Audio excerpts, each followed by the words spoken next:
Hello, and welcome to the Magic in You podcast.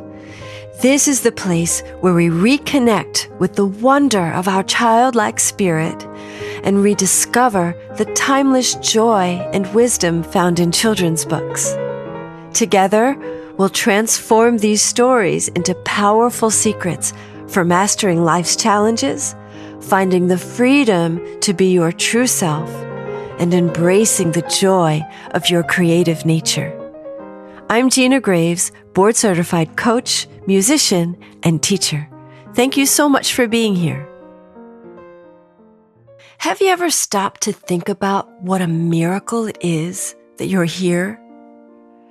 Somewhere along the way, many of us forget the magic we were born with, the belief that we're one of a kind, irreplaceable, and wonderful just as we are. In this episode, inspired by the children's book On the Night You Were Born by Nancy Tillman, I'll share stories, lessons, and a powerful reminder of your uniqueness.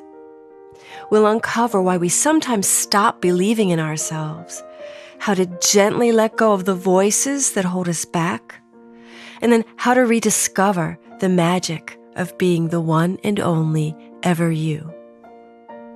If you've been feeling stuck, doubting your worth, or holding back your true self, this episode is for you. On the Night You Were Born by Nancy Tillman feels like the perfect place to begin. One of the most beautiful and profound quotes in this book is one that I return to regularly. I say it to my friends, I say it to my clients, I tell my audiences when I sing, and my daughter may or may not be a little tired of hearing me say it to her. Ready? I quote, "You are the one and only ever you. There has never been anyone like you, ever in the world. And you are a miracle. And oh yes, the sound of your name is a magical one." End quotes. That was a few quotes. That's what this beautiful, beautiful book teaches us. So let me ask you, somewhere along the way, did you go from understanding the profound truth that you are the one and only ever you to instead thinking, who do you think you are? And if so, how did that happen? Life can be hard. People can be mean. They can even sometimes enjoy putting us in our place. Children, in all of their innocence and wonder and beauty, can also be little terrors who one minute can be so loving and encouraging to their friends, and in the very next breath tear them down mercilessly in a not-so-innocent attempt to meet their own need for love and significance. Adults do it too. We just learn to be a little more graceful and perhaps manipulative and nuanced in our style. We don't want to believe it, but yes, indeed, humans establish and adhere to a social pecking order, just like chickens. We have an innate need to be in control, to be at the top of whatever hierarchy exists in any given situation, to be the person who wins the best prize. Some are great at the game. Some fully believe that they are the one and only ever them, that they are God's gift. Well, you know what? They are. And so are you. Sadly, it's those who don't understand or want to believe that the game is happening who often fall to the lower rungs of that hierarchy. And at some point, playing small and being inhibited can become a habit and way of life.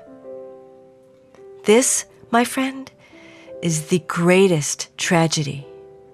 It may have come from something that happened long ago, where you learned your place in the world, in your friends group or your family. A decision was made that can still be affecting life as you know it, where you've accepted that place in the hierarchy that really isn't where you belong. Now, it must be said that one shouldn't expect to be top dog in every situation. Everyone has their unique strengths. So aiming to have power over others isn't what I'm saying we should be striving for. It's more about standing your ground, understanding that you have a rightful place too. Your needs matter. So for those who continuously find themselves in situations where others have power over them, that's what we're going to be discussing here.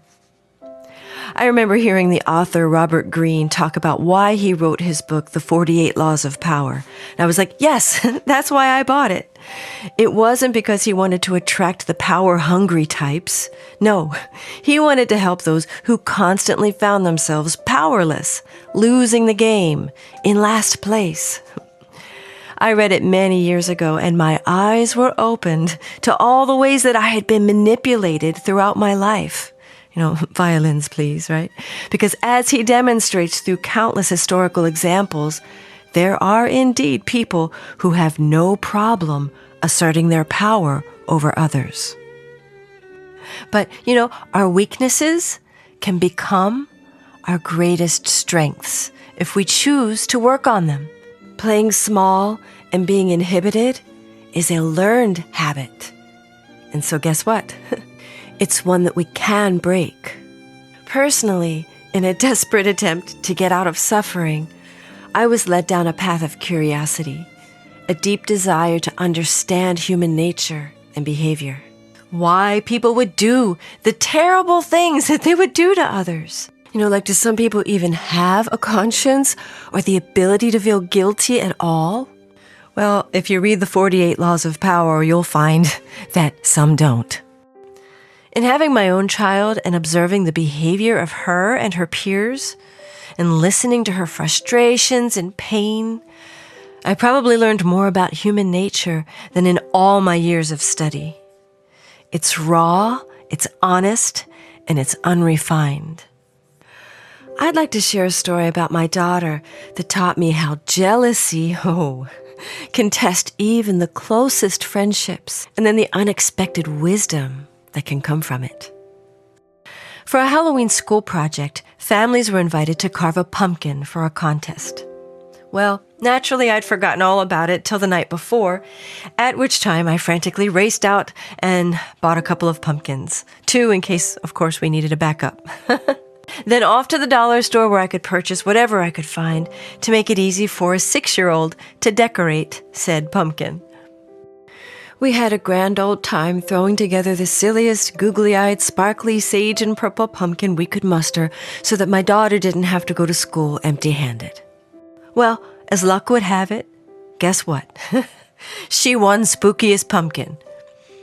She so very much enjoyed the cheers and congratulations and attention that went along with winning. Many of her classmates gathered around her and hugged her, and from what she said, it was an exciting and wonderful experience. Until, dun dun dun dun, her very best friend reared her jealous head and accused my daughter of cheating. Well, it wasn't even possible to cheat. You were supposed to be a family project. This little girl cried. She refused to be my daughter's friend. She wouldn't speak to her. My little girl's feelings were so very hurt by this behavior. She went from the highest of highs to the lowest of lows. She couldn't understand why her best friend couldn't be happy for her in her moment of glory. Well, as a mom, I was forced to remind her of that time over the summer when we were at Funland at the beach and her other friend won a prize and my daughter did not. I had to bring her back to that moment so that she could remember how she felt when that happened to her. I could see the magnificent little wheels turning in her head as she all of a sudden got it. But Mommy, I still congratulated her. I said, yeah, but was it easy? Well, it was hard, but I felt better after I did it. I wasn't mad at her. I was sad I didn't get the prize. I said, yeah, people have different ways of expressing their feelings. So the day after the pumpkin contest, the head of school actually had to intervene between the two girls because it had gotten pretty intense. I was later told by the head of school what my daughter said in that interaction, and it made me one proud mama. She said to her best friend, "I love you, and I will always be your friend. And when you do something good, I want to celebrate you. But when I do something good, I want you to celebrate me too." It's so simple, right? Why do people sometimes not do this for one another? Well, it could be many things. At the core, they likely have a belief that there's not enough to go around. It's what we call a scarcity mindset instead of an abundance mindset. Like, you can't have it because then there won't be enough for me. If you are so loved, then I won't be loved. I have to preserve my place so that I can make sure I'm loved. And if you appear to be more loved than me, that means I'm not enough and I won't be loved. It's our nature, right? It's actually survival. When we can understand where it comes from, perhaps we can be more forgiving and then proceed anyway. What we should never, ever do is give them the power to hold us back. My daughter loves to sing. She tells me how often her classmates tell her to stop singing.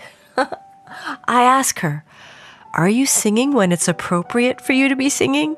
Or are you singing when others are trying to, concentrate?"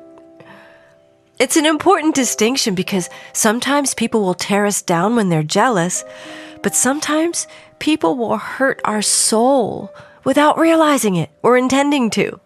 They're just saying what they need. It's not a big deal for them. But we make it mean something deeper, and then we make decisions based on what we believe. I have a friend, I'll call her Jamie, who is an absolutely exquisite singer. Her voice just touches your heart. The first time I met her older sister, she told me in a very lighthearted way that growing up, Jamie never stopped singing. And it was so annoying. It drove her nuts. She used to tell her to stop singing all the time.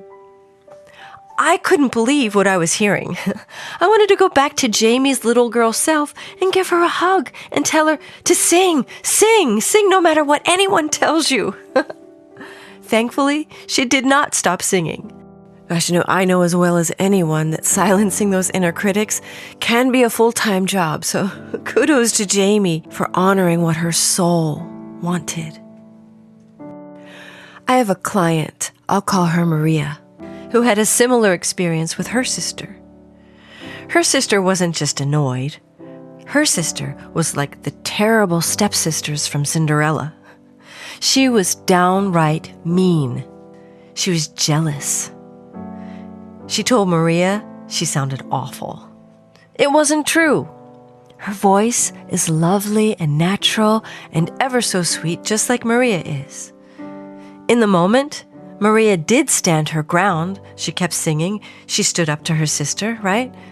But without realizing it, she allowed that toxic behavior to enter her soul like poison, and it still impacts her to this very day. That voice in her head that tells her she doesn't deserve better, the voice that stops her every time she gets the idea to play music again, it's not hers. It's her freaking sister's. Because we relate to ourselves the way we were related to by the significant people in our childhood. If people were terrible to us, we often think that that's what we deserve throughout our lives. Until, of course, we wake up and do something about it, right? It's like an exorcism. Actually, it doesn't go away, but we can learn how to relate to it differently so that we can get on with our inspiration. Sadly, Maria did not fully pursue her love of singing. My hope for her is that she'll give herself permission to follow her heart someday, sooner than later. My point is, people can be jealous. People can be inconsiderate. People can say things because they're just trying to meet their own needs. And the behavior of others can be especially destructive to a person who is sensitive by nature. Understanding and acknowledging where the behavior comes from is an important step in forgiving them and then proceeding anyway. And remember, forgiving them isn't about them, it's about you. So, that is where the magic returns, my friend. Forgive, proceed. Or at least ignore. If you can't forgive, ignore and proceed. Because, and I quote from On the Night You Were Born, "For never before, in story or rhyme, not even once upon a time, has the world ever known a you, my friend, and it never will, not ever again. Heaven blew every trumpet and played every horn on the wonderful, marvelous night you were born." End quote. Do what fulfills you. Love your neighbor despite her behavior. Or in the very least, never, ever give someone else the power that belongs to you. Proceed as the miracle you are. You are loved and you matter. We live in an abundant universe and there is plenty for everyone. You are the one and only ever you. Do your best. Be your unique and wonderful self. Follow the callings of your beautiful soul and celebrate the successes of your dear ones. Believe your day will come. I'm going to leave you with 3 magical steps to rediscovering your inner wonder, which you can also download as a reflection sheet at yourbeautifulpath.com. So 1, affirm your uniqueness. Reflect on what makes you unique. Write down 3 qualities or gifts you bring to the world. Say this affirmation daily. I am a miracle. I am the one and only ever me. There has never been anyone like me ever in the world, and there never will be ever again.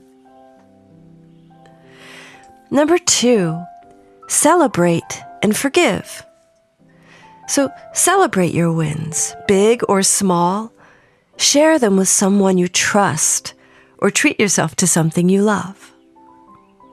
When others succeed, celebrate them too. Let go of jealousy or hurt. Understand that everyone's journey is different. Forgive, move forward, and focus on your path. 3, take one aligned action. What's the one thing you've been holding back on because of fear or doubt? Take one small step toward it this week. For example, you can sing that song, write that story, start that project. Remember, the world needs the magic only you can bring. I'm Gina Graves. Thanks for listening. Visit me at yourbeautifulpath.com to download your free reflection sheet, explore my courses, and oh my gosh, if you'd like to work with me, I'd love to hear from you, so get in touch. Wishing you a magical day.